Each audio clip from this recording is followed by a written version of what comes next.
Nous allons vous proposer de commencer ce point presse des premiers candidats plutôt de l'Est de la France, même si, vous le savez, nous sommes dans un scrutin le 26 mai 2019 de liste unique à l'échelle de la République française pour l'outre-mer comme pour la métropole. Donc nous sommes les premiers à cette étape d'un processus de construction par un comité électoral majoritairement tiré au sort à avoir été retenu pour un ordonnancement et une liste complète qui doit se construire dans les semaines qui viennent pour un nouveau vote de l'ensemble des insoumis sur la plateforme qui se déroulera entre le 15 novembre et le 8 décembre. Voilà, donc moi je m'appelle Gabriel Amar, je suis de Lons-le-Saunier, principalement engagé dans les luttes pour la gestion publique et citoyenne de l'eau et des biens communs. Voilà ce que je peux dire. J'ai 51 ans et je suis par ailleurs formateur sur les questions d'urbanisme, de publicité et de gestion des services publics en collectivité. Bonjour à tous et merci d'être là. Anne-Sophie Pelletier, 42 ans. Je suis aide médico-psychologique dans un EHPAD et je suis donc particulièrement engagée pour la prise en soin de nos aînés dans la dignité, puisque ancienne porte-parole des grévistes des Opalines de Foucheron qui ont fait 117 jours de grève l'année dernière. Que vous dire de plus? Eh bien, comment on en arrive à la politique quand on est syndicaliste? Eh bien, tout simplement parce que le combat syndical ne suffisant plus, il faut savoir prendre les choses en main et puis se lancer pour faire avancer les choses, qui est la prise en soin de nos aînés, mais pas seulement, la santé, le service public aussi. Et donc c'est pour ça que je suis ravie d'être avec vous aujourd'hui.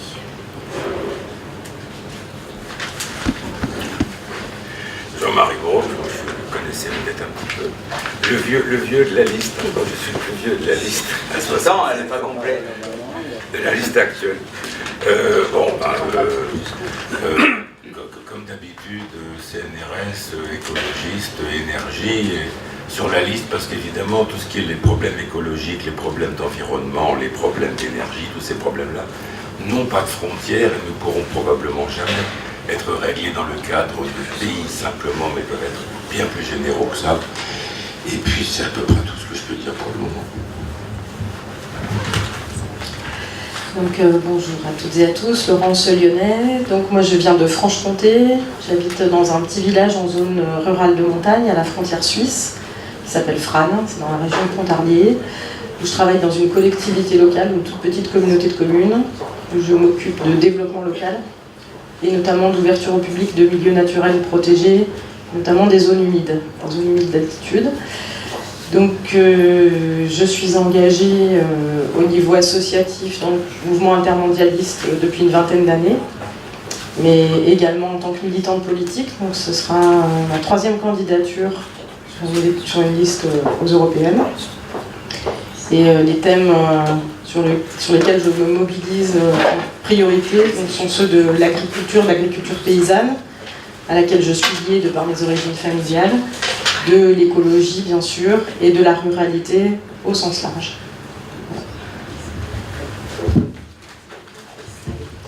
Alors moi je suis Céline Léger, j'habite en Moselle. Je suis assistante sociale, j'ai repris mes études il y a longtemps, j'étais coiffeuse auparavant. J'ai essentiellement travaillé en milieu hospitalier et j'ai pu constater que la dégradation de l'offre de soins, de la qualité des soins et des conditions de travail des salariés me posait problème. Donc j'ai été sensible à l'appel de Jean-Luc Mélenchon, je vote, il dégage. Je rajouterai, on les remplace. Donc je me suis mise en mouvement, j'ai été à l'initiative des premiers groupes d'action en Moselle. Et puis j'ai été aussi suppléante sur le secteur de Florange, de Lionel Buriello. Et voilà, et je m'engage sur la campagne européenne comme une suite de mon engagement militant et politique. Je pense que mon profil a été retenu justement parce que je suis une militante et que j'arrive en complémentarité avec mes colistiers. Merci. Bonjour à tous, je suis Younous Omarji, député européen, le seul député européen insoumis dans cette grande assemblée européenne. Et j'ai un grand plaisir d'avoir à mes côtés tous nos candidats qui vont venir me réconforter, parce qu'il n'est pas évident d'être le seul insoumis face à tant de députés qui souvent sont soumis. Nous sommes des lanceurs d'alerte dans cette assemblée, on nous en parlera un peu tout à l'heure. Je suis originaire de l'île de la Réunion, j'ai été élu lors du dernier scrutin où il y avait encore les circonscriptions, sur la circonscription des Outre-mer, et je m'attache toujours à défendre ces Outre-mer qui sont souvent oubliés au niveau national et qui le sont encore plus souvent au niveau européen. Mais il est vrai que, bien qu'élu sur la circonscription Outre-mer et vous demain sur cette région du Grand Est, nous serons des députés européens français qui défendront les intérêts de la France et qui porteront aussi une vision qui est la nôtre pour l'Europe. Très bien. On fait un petit zoom particulier sur le processus et la méthode, sur la construction du texte programmatique peut-être. Et pour nous, la méthode est importante. Voilà, nous pensons que nous avons quelques longueurs d'avance sur d'autres concurrents, que non seulement nous confirmons la stratégie de fédérer le peuple, d'ouvrir les portes et les fenêtres à une construction ouverte tant pour décliner en France et en Europe les objectifs du programme L'Avenir en commun, mais aussi pour constituer une liste qui se veut, in fine, à l'image de la diversité du peuple pour lequel nous prétendons nous engager. Et de 2019 jusqu'à 2022, mener une bataille culturelle telle qu'on soit en situation, notamment en 2022, en France, de gouverner par le peuple et pour le peuple, et avec lui-même, et une implication majeure, puisqu'on ouvrira sur des processus démocratiques, coopératifs et constituants de grande ampleur, avec les moyens de l'institution. Alors, justement, sur cet aspect, Laurence, tu nous fais un petit point sur la méthode autour du texte. Je reviendrai peut-être sur la liste et le comité électoral et les futurs rendez-vous. Et Younous, parce qu'aussi là, on a une longue longueur d'avance, qui est celle, dès le printemps dernier, d'avoir, avec nos frères de combat de Podemos et du Bloco portugais, engagé un processus qui s'intitule « Et maintenant le peuple », avec des choses qui sont déjà à l'œuvre à l'heure actuelle, que Younous Omarjee va vous présenter dans quelques instants. Laurence. Laurence Yonnet. Oui, donc sur la rédaction du texte programmatique pour ces élections européennes, pour une révolution citoyenne, écologique et démocratique en Europe. Là aussi, comme pour la désignation des candidats et des candidates, on est dans un processus original qui est la suite logique de la démarche de l'avenir en commun, qui est la suite logique de ce qu'est le mouvement de la France insoumise. Et donc ce texte a commencé à être écrit de manière coopérative, avec des contributions des insoumis, ou des groupes d'action, ou des groupes thématiques, hein, puisqu'on a des livrets thématiques à la France insoumise, qui réfléchissent et enrichissent en permanence la réflexion sur les grands sujets qui nous préoccupent, l'agriculture, les banques, le sanitaire, le social, l'éducation. Et donc ce texte, aujourd'hui, et jusqu'au 15 octobre, reste ouvert à la rédaction coopérative. Il a connu différentes phases de synthèse, de resynthétisation, et il va être approuvé à la convention que nous aurons les 8 et 9 décembre à Bordeaux. Voilà. Par l'ensemble des insoumis et des insoumises, hein, puisqu'on est toujours dans un processus qui part depuis la base, qui est alimenté par des contributions individuelles ou collectives, et ce processus-là continue jusqu'au 15 octobre. Ce ne sera pas faire insulte à ce processus que de dire déjà ce qu'on va y trouver et ce qui va en ressortir. Très clairement, notre objectif est d'infliger une défaite cinglante à Emmanuel Macron sur le terrain des élections européennes, puisque lui-même a annoncé en cette rentrée de septembre vouloir faire une rentrée révolutionnaire au plan européen. Évidemment, dans les difficultés dans lesquelles il se trouve aujourd'hui sur le terrain français, et les difficultés dans son exécutif, avec les démissions qui se succèdent, il n'arrive même plus à retenir les ministres, tout le monde se sauve en courant. Emmanuel Macron, sa politique libérale sont en difficulté sur le terrain national, sa cote de popularité est au plus bas, et il va chercher à se redonner une image de dirigeant, à se redonner un peu de légitimité sur le terrain européen, alors qu'il est lui-même un des plus parfaits, nous on dit le petit copiste, enfin celui qui applique de manière zélée les politiques libérales de l'Union européenne, celles qui conduisent les peuples et un certain nombre de pays dans l'impasse sociale, dans l'impasse des solutions nationalistes ou d'extrême droite. Donc infliger une défaite à Emmanuel Macron et à travers lui à la politique libérale de l'Union européenne, ce sera notre premier objectif. Puis nous allons défendre aussi toutes les politiques qui, par la coopération européenne, permettent de sortir des situations de crise que nous connaissons aujourd'hui, notamment du point de vue de la crise écologique. Et ce sera nos propositions en matière de règles vertes et de planification écologique qu'on mettra en avant, protection de la biodiversité, protection de l'eau, protection du climat.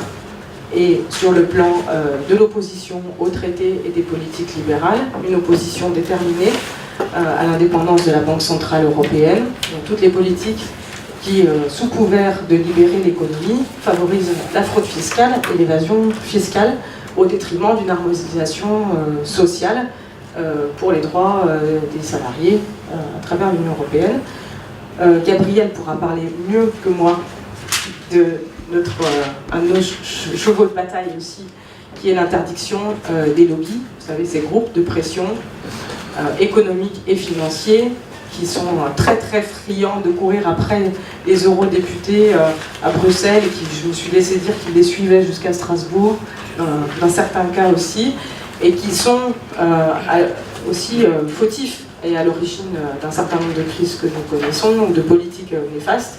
La démission de Nicolas Hulot en est un exemple, puisque finalement il a courbé les chines, il a cédé devant les lobbies, donc nous ne céderons pas devant les lobbies et nous serons ces eurodéputés, nous porterons dans cette campagne des élections européennes la voix des citoyens, des citoyennes qui refusent que leur vie soit dictée par des lobbies. Voilà, je pense que j'ai fait le tour de l'essentiel, vous compléterez bien sûr après dans la discussion. Alors, j'enchaîne donc avec le processus de construction de cette liste. Il y a quelque chose auquel nous tenons beaucoup, c'est la manière dont les lieux de coélaboration des propositions se constituent, et notamment par la proportion de tirage au sort, à la fois dans la construction du comité électoral ou d'une convention telle que celle de Bordeaux les 8 et 9 décembre prochains. À la France Insoumise, qui se veut un mouvement le plus horizontal possible, il n'y a pas d'adhérents.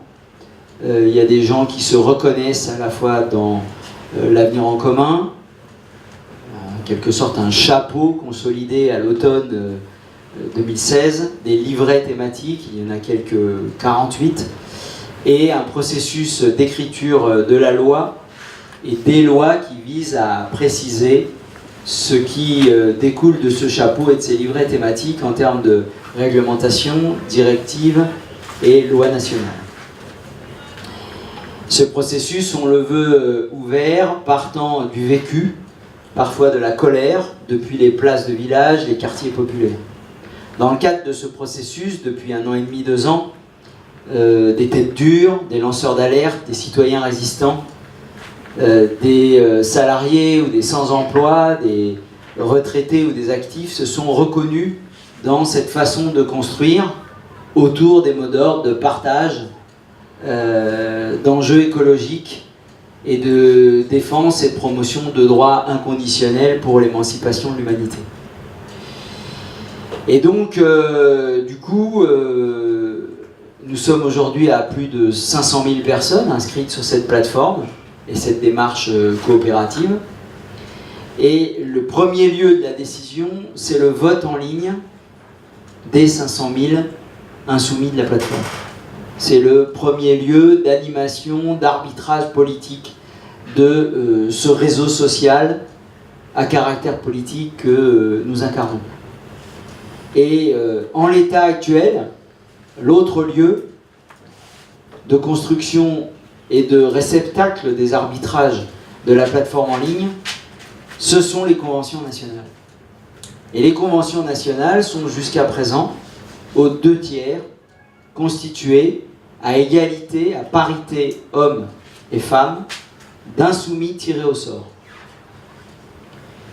Et tout ça pour vous dire que, comme vient de le préciser Laurence pour le programme, où j'y faisais référence pour finaliser la constitution et l'ordonnancement de la liste, le processus qui vont s'ouvrir entre le 15 novembre et le 8 décembre sont des temps pendant lesquels les 500 000 insoumis vont pouvoir donner leur avis sur le texte programmatique et sur la proposition que le comité électoral majoritairement tiré au sort proposera comme liste complète de 79 personnes et non seulement complète mais ordonnée.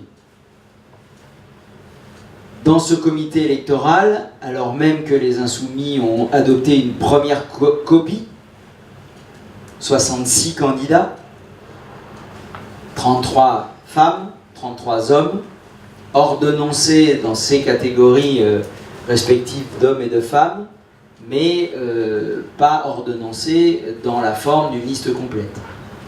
Ce qui conduit à ce qu'il reste aujourd'hui 13 candidats non déterminés, mais qui ne sont pas à positionner en fin de liste pour compléter les 66 premiers, mais qui vont venir s'entremêler de ce que déjà le processus insoumis a réglé, c'est-à-dire d'avoir une liste de 66 personnes qui est composée à égalité hommes-femmes de la diversité du peuple, qui compose de manière bigarrée dans les différentes catégories de l'action et des catégories socio-professionnelles, ce qui compose le peuple français.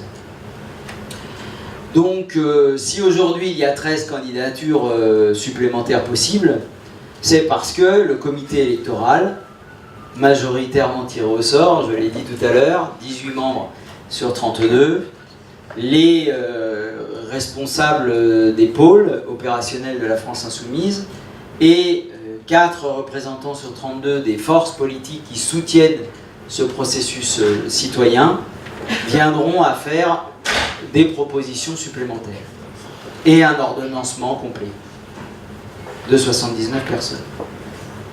Ces 13 candidatures supplémentaires seront là encore un effort supplémentaire et particulier que nous faisons pour tendre la main, susciter des rencontres et accueillir des gens qui ne sont pas encore dans ce processus citoyen mais qui pourraient se reconnaître dans le programme L'Avenir en commun et dans la charte de la France Insoumise.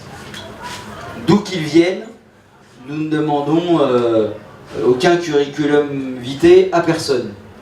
Dès lors qu'on est en accord avec l'Avenir en commun et avec la charte de la France Insoumise, bienvenue.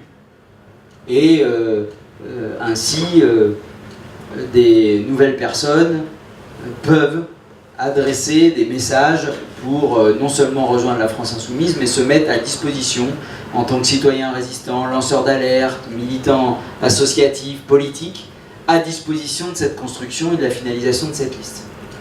Le comité électoral disposera de ces suggestions, propositions, et les insoumis auront à arbitrer s'ils veulent ou non de la copie finale qu'il aurait proposée.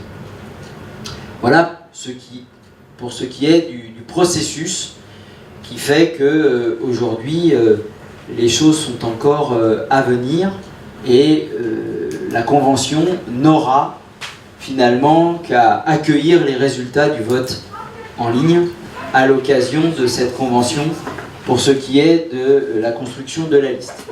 Pour ce qui est des travaux lors de la convention, nous aurons là non seulement un travail sur le texte, avec des ateliers in situ qui se poursuivront, à la fois sur les thématiques de la campagne sur lesquelles je ne reviens pas et qui a commencé à présenter Laurence, mais aussi, sachez-le, parce que nous articulons la campagne des européennes et celle des municipales comme formant en quelque sorte un tout avec une cohérence politique d'une élection à l'autre pour ce qui concerne à la fois de nos objectifs programmatiques mais aussi de la manière dont nous fédérons le peuple à toutes les élections de manière à non pas participer à quelconque carabistouille ou accord d'appareil entre les partis traditionnels, ça ne nous intéresse pas.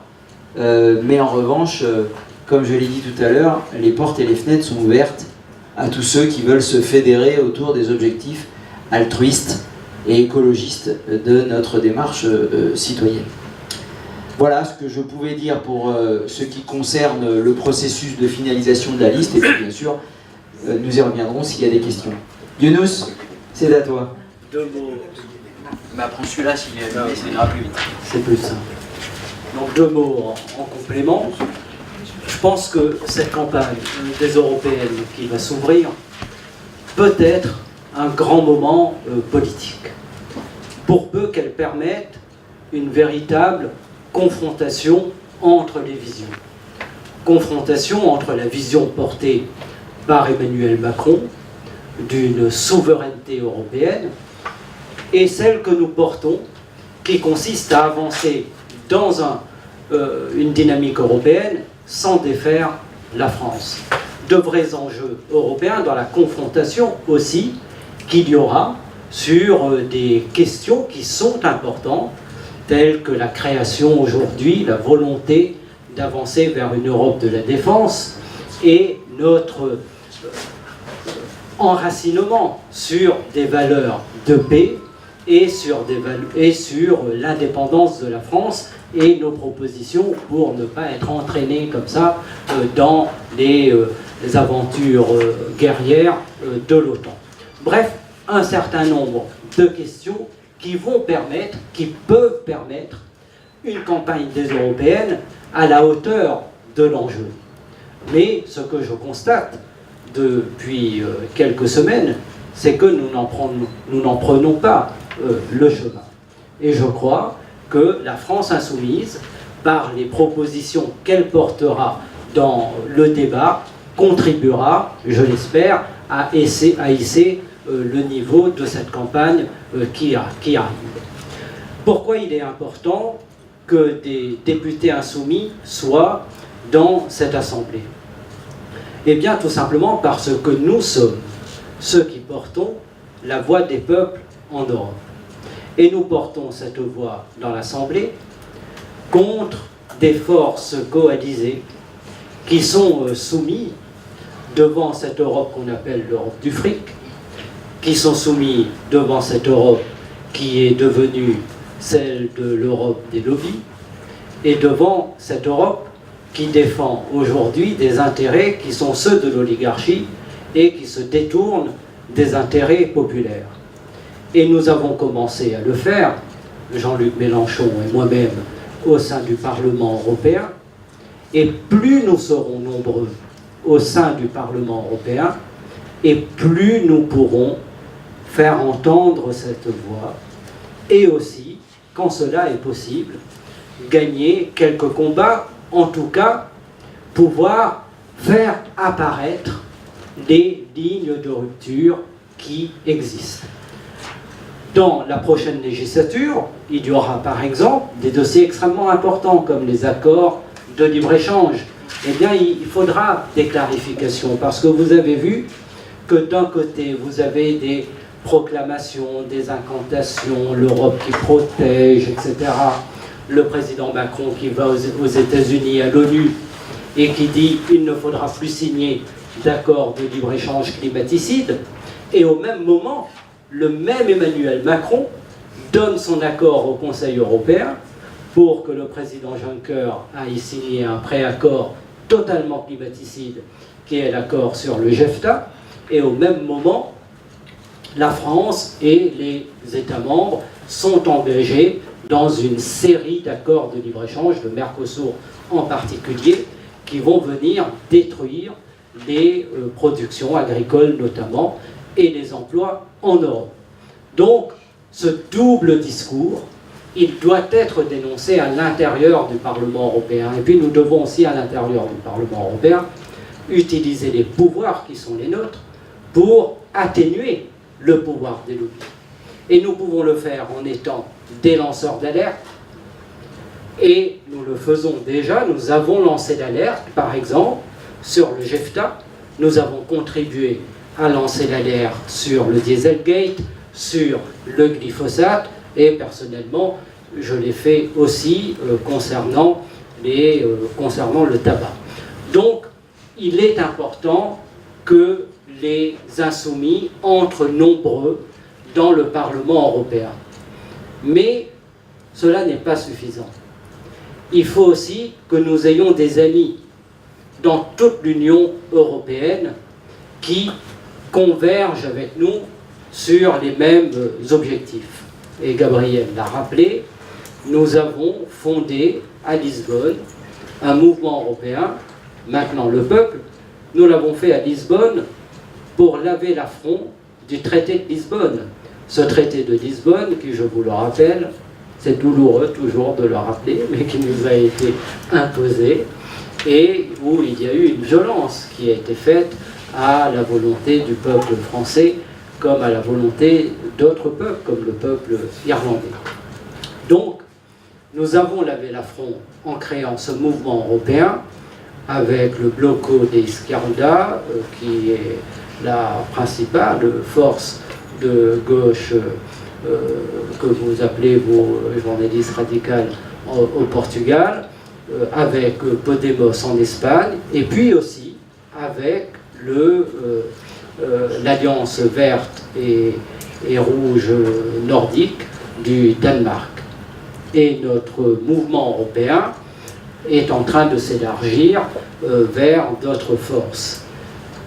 C'est extrêmement important parce que les politiques européennes s'abattent avec la même violence, avec la même perversité sur tous les peuples européens, qu'ils soient au sud de l'Europe, qu'ils soient au nord de l'Europe, qu'ils soient à l'est ou à l'ouest. Il y a une solidarité, finalement, des peuples européens dans la souffrance. Et c'est pourquoi nous devons avancer ensemble pour pouvoir peser encore plus dans le Parlement européen. Et puis pour pouvoir aussi avancer vers les objectifs que nous avons portés, qui sont à plus long terme et qui obligent à aller vers une rupture avec ces traités européens qui empêchent tout aujourd'hui.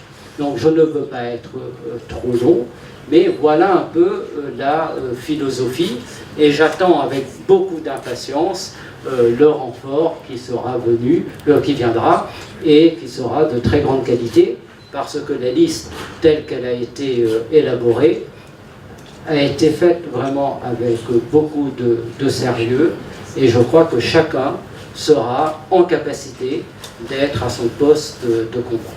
Merci. Et par Podemos, affiné par et maintenant le peuple, nous avons eu cette année dans nos pays respectifs une campagne sur l'évasion fiscale avec des tribunes communes, des interventions et des textes communs dans les parlements nationaux. Le Bloco va, à l'occasion de son congrès dans quelques semaines, nous proposer un travail commun sur la précarité, et il reviendra à la France Insoumise au premier trimestre 2019 de proposer à nos partenaires de Maintenant le Peuple une campagne commune sur la paix.